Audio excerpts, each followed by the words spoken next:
शुरुआत एक घर से होती है जहाँ एक माई, माई के दो बेटे, बेटों की दो बीवियां, यानी माई की बहुएं, जो माई के लिए बहुएं कम और बहू ज्यादा है, क्योंकि माई की इनके साथ नहीं बनती और इनकी माई के साथ हमेशा की तरह घर में कुछ खाना लगा होता है। लोगों के घरों में टेबल पे खाना लगता है, लेकिन यहाँ सिर्फ कुछ खाना लगता है। बहुएं यानी माई की नुहें और माई आपस में गुत्थम गुत्था हुए होते हैं। माई तांगा आके अपना सामान बांधती है, अपने बेटों को कहती है तुम संभालो अपनी नुहें, मेरा मतलब है मेरी नुहें, और अपनी बीवियां, मैं तो चली घर छोड़ के, मुझे अकेला छोड़ दो, please leave me alone, leave me alone, please leave me alone. माई जाने लगती है। तभी माई का तीजा बेटा लन से, ओहो मैंने इंग्लिश में लन बोल दिया, उर्दू में क्या बोलेंगे, हाँ लंदन, लंदन से तीसरा बेटा आ जाता है। लेकिन वो अकेला नहीं आता, उसके साथ उसकी एक बेटी भी होती है। कहता है मेरी हाला अब यहीं रहेगी आपके साथ। भाई कहते हैं भाई हमारे तो अपने बच्चे नहीं पल रहे, महंगाई देख रहे हो कितनी हो गई है, पेट्रोल 200 रुपए किलो, घी 500 रुपए लीटर हो गया, अंडे 200 रुपया किलो, आलू 100 रुपया दर्जन। कौन है ये लोग? हमारी तो अपनी पूरी नहीं पड़ती, आदि में चल रहे हैं। ये अपना हमजा रईस अहमद, ये सिर्फ नाम का ही रईस है। सुबह स्कूल नाश्ते में एक टोस्ट तवे के साथ लगा के खा के जाता है। हालांकि हमजा जैसे बच्चे पूरी डबल रोटी खा के डकार भी नहीं मारते। और ये जो रूमी है, लोया लालन बेच के दुकान से शैम्पू लाई है, 15 दिन बाद सर धोया मेरी बच्ची ने। हमारे तो अपने गुजारे उधार पे चल रहे हैं, हम तुम्हारी हाला को कैसे पालेंगे, तुम ऐसा करो इसको इसकी माँ के पास छोड़ के आओ। हाला का अब्बू कहता है उसको तो मैंने यूके की नेशनैलिटी मिलने के बाद छोड़ दिया था। बड़ा भाई कहता है कि दूसरी शादी कर लो और उसे कहो इसे संभाल ले। हाला का अब्बू कहता है मैंने वो भी कर लिया, लेकिन वो भी इसे रखने में राजी नहीं। सारे कहते हैं हम भी नहीं राजी, तुम अपनी बच्ची पैक करो और निकलो। लेकिन जब हाला का अब्बू माँ को गोल्ड की चूड़ियां, बालियां, 1 लाख नगद, बड़े भाई को पाउंड और कारोबार करवाता है और हर महीने खर्चा भेजने की यकीनदार नहीं कराता है, तो सब राजी हो जाते हैं। इससे साबित हो गया कि पैसा हो तो कुछ भी कराया जा सकता है, पैसा हो तो डक्की को भी बच्ची मिल सकती है। वरना ऐसे बंदे पहली सलामी मिलने पे दुकान पे चीज लेने पहुंचे होते हैं, रात को सलामी के पैसों से बिजनेस करने का सोच रहे होते हैं। अब भी एक चाय का दुकान खोलेगा। खैर बहुएं राजी नहीं होती क्योंकि उनको कुछ मिला नहीं होता। वो किचन में चुगलियां कर रही होती हैं कि कल को माई मर गई तो ये मुसीबत हाला हमारे गले ही पड़ेगी ना। हाला सब सुन लेती है और दादी को जाके कहती है दादी आप कल मर जाएंगी। दादी हैरान होके कहती है नहीं। हाला कहती है ताई तो किचन में यही कह रही थी। बस फिर क्या, घर में कुछ खाना शुरू। माई अपने बड़े बेटे को सब बताती है, बेटा बीवी को, यानी हाला की ताई को चंड मार देता है। तब से ताई हाला से शुरू कर देती है शरीर नफरत। माई ने अपने बेटे अपने हाथों में किए होते हैं, जब मर्जी उनसे अपनी बहुओं की बेइज्जती करवा देती है। इसलिए बहुएं भी माई से नफरत करती हैं। माई बहुओं की सास के साथ साथ उनकी फूफी भी होती है, तभी हरकतें भी फूफियों वाली करती है। कुछ अरसे बाद नहीं, एक सीन बाद सारे बड़े हो जाते हैं, हाला भी बड़ी हो जाती है। और अगर बच्ची बड़ी हो के ऐसी निकले तो सेटिंग तो हो ही जाती है। हाला की भी हो जाती है अपनी बेस्ट फ्रेंड के कजन खुरम से। यहाँ खुरम 2 नंबर बंदा है, वो दो को सेट करके बैठा है, एक हाला और दूसरी हाला की बेस्ट फ्रेंड यानी अपनी कजन से, और दोनों को ही मना करके रखता है कि तुम हमारे रिश्ते का किसी को नहीं बताओगी, अपनी बेस्ट फ्रेंड को भी नहीं, समझ रहे हो। और दोनों को शादी का कह के लटका के रखता है कि मैं जिंदगी में कुछ बड़ा करना चाहता हूँ, फिर शादी करूंगा। नहीं, क्या बड़ा करना चाहता है टंटा, शादी के लिए जो बड़ा होना जरूरी है वो है तो कर लो शादी, मतलब करदार, बाकी सब बेकार बहाने होते हैं। वहाँ ताई की बेटी रूमी ने कमी निकलती है, पढ़ाई में दिल नहीं लगता, कहती है मेरी शादी करो, यानी अपने मुंह से ही अपना खसम मांगती है। कहती है मुझे चाहिए 1 अदद खसम, मेरी रस्म करो और मुझे चलता करो। पहले रूमी को लड़के वाले देखने आते हैं तो अल्लाह को पसंद करके चले जाते हैं, फिर आते हैं तो चाची की बेटी सुमीन को।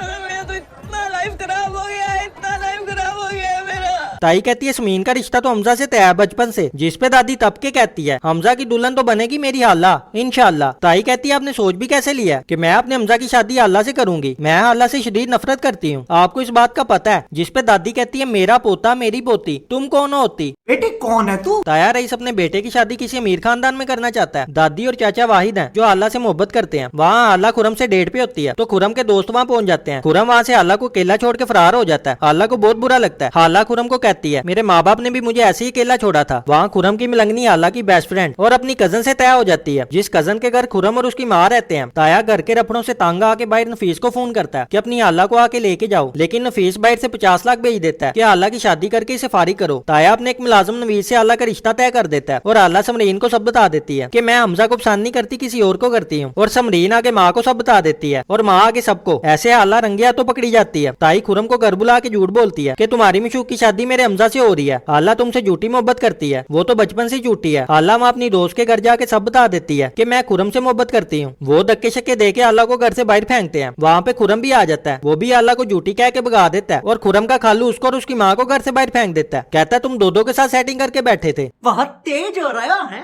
इधर हमजा भी बाहर से फड़फुड़ के वापिस आ जाता है। वो अल्लाह का बंदा देख के कहता है इस चूचे को अल्लाह दे रहे हो, इसको कोई कूड़ा ना दे, इसको कोई अपनी टट्टी किराए पे ना दे, आप लोग बच्ची दे रहे हैं वो भी पक्की पक्की। रिश्ता टूट जाता है। अगले अगले दिन दादी की तबीयत खराब हो जाती है और हॉस्पिटल में खुरम हाला और हमजा को साथ देख लेता है और हाला को आके कहता है मुझे तो तुम बड़ा कहती थी। ताई जुल्म करती है, रात की भूसी रोटी देती है, अब खुद ही उसके लड़के के साथ एंजॉय कर रही हो। मेरी जिंदगी तो तुमने बर्बाद कर दी। जैसे पहले बड़ा डीसी लगा था जो अब बर्बाद हो गया। हमजा इन दोनों को साथ दे के अल्लाह से पूछता है कि कौन था। हाला कहती है डॉक्टर का पूछ रहा था। झूठ बोल रही है तू। एक दिन ताई की बेटी रूमी फोन पे लड़का पीछे लगवा लेती है। जो लड़का कम लच्छे वाला ज्यादा लगता है, घर तक पहुंच जाता है। ताई सारा नजला अल्लाह पे गिरा के अल्लाह को दीवार में फिट कर देती है और घर से निकाल देती है। लेकिन हमजा इसे फिर वापस उठा लाता है। ताई कहती है तुम इसे फिर उठा लाए, ये किस खेत की मूली है। हमजा कहता है उसी खेत की जिस खेत के हम सब हैं, यानी हम सभी मूली हैं। ताया कहता है हमारा इससे कोई रिश्ता नहीं और किसी रिश्ते के बगैर हम इसे घर पे नहीं रखेंगे। हमजा रिक्शा करा के अल्लाह को मस्जिद ले जाता है, वहाँ रिश्ता करके रिक्शा करवा के वापस ले आता है और कहता है पकड़ो मैं निकाह कर आया हूँ, अब तो तुम्हारा प्यो भी रखेगा। शाबाश। हमजा निकाह से पहले अल्लाह से पूछता है कि अगर कोई पसंद है तो बता दो। अल्लाह कहती है नो सर। माँ निकाहनामा फाड़ के कहती है ये लो खत्म हो गया निकाह। हमजा कहता है माँ वो फोटोकॉपी थी। माँ कहती है बेटा हमजा छोड़ दे इसे अपनी माँ के लिए। हमजा कहता है माँ ये मजाक नहीं हो रहा, मैंने निकाह किया इससे। नहीं ये मजाक हो रहा है, एक सेकंड यार मजाक हो रहा है। इस सारे मामले से जितना दादी खुश होती है, कहती है छुआरे मंगवाओ गोलियां चलाओ मेरी बंदूक का है। इतनी खुशी। हमजा अल्लाह के साथ गुल्लू गुल्लू खेलना चाहता है लेकिन अल्लाह इसे हाथ भी नहीं लगाने देती। लेकिन आहिस्ता आहिस्ता सेट हो जाती है यार कितनी औसम है क्योंकि निकाह में जो ताकत है वो बादाम में काम। अगले दिन माँ बच्चे को पंप करने के लिए कहती है अल्लाह को छोड़ दो वरना मैं अपनी नस काट लूंगी। लेकिन बच्चा टस से मस नहीं होता और अपनी बीवी को कमरे में ले जाता है। हमजा वलीमे की तैयारियों में लग जाता है। जब इतनी प्यारी बीवी फ्री में घर पे मिल जाए तो कौन छोड़ता है। फिर बंदा नखरे भी स्वाब का काम समझ के उठाता है। रहा नहीं जाता। सारे वलीमे में लगे होते हैं और वहाँ समीन हमजा के पीछे नस काट लेती है और मजे की बात बच भी जाती है। ना सुरमा लगाना आता है ना नस काटना, ऐसा लगता है चमचों से डाला है। हमजा बेचारे की मसा मसा स्वागत होने लगती है, ये नवा कट्टा खोल देती है। साला ये स्वागत काहे नहीं होता बे। खैर सब सही हो जाता है, स्वागत भी हो जाती है, कल को बच्चे भी हो जाएंगे। मुझे ये समझ नहीं आती हाथ पकड़ने से बच्चे कैसे हो जाते हैं। जा पूछ क्या। वहाँ हमजा को कोई बड़ी डील मिल जाती है। दादी कहती है देखो नई बहू घर पे आई है तो पोते की किस्मत खुल गई है। एक ये है शाहजहां, जब ये भी आके घर आई थी तो बेटे की फैक्ट्री जल गई थी, सत्यानाश हो इसका। अगले दिन नवा नवा जोड़ा बैठ खाने जाते हैं तो खुरम वहाँ हमजा और अल्लाह को देख लेता है। अगले दिन खुरम की माँ का देहांत हो जाता है। खुरम माँ का गम सड़क पे मना रहा होता है कि हमजा की गाड़ी के नीचे आने लगता है, लेकिन आता नहीं क्योंकि कहानी को आगे भी तो चलाना है। अब अगली किस्तों में ताई खुरम को अल्लाह की जिंदगी में वापस लाएगी ताकि हमजा से पीछे छुड़वा सके। दुनिया में कोई ऐसा ड्रामा नहीं जिसमें लॉजिक हो, इसीलिए तो इनको ड्रामा कहते हैं। सबको पता है कि कुछ भी रियल नहीं होता, सब ड्रामा है। लेकिन फिर भी पाकिस्तानी ड्रामे इंडिया के दुमता नाना से तो बेहतर है। वैसे भी बाकी ड्रामे दुनिया में नंबर 1 है। ड्रामे में कोई कॉमेडी तो नहीं थी क्योंकि हर चीज में कॉमेडी नहीं होती। कॉमेडी ढूंढने के चक्कर में मेरे दिमाग से धुएं निकलना शुरू हो गए हैं। तो यार बस इसकी एक और वीडियो एंड पे बनाएंगे। तो अगर वीडियो अच्छी लगी वीडियो को लाइक करें, अपने दोस्तों में दबा के शेयर करें और चैनल को सब्सक्राइब कर दें और साथ वाले बेल आइकन कॉल पे कर देना ताकि हर नई वीडियो की अपडेट सबसे पहले आपको मिले। और इंस्टाग्राम पे भी फॉलो कर लेना। तो अच्छा यार मैं हौसल सरकार, मिलते हैं नेक्स्ट वीडियो में, तब तक के लिए बाय बाय।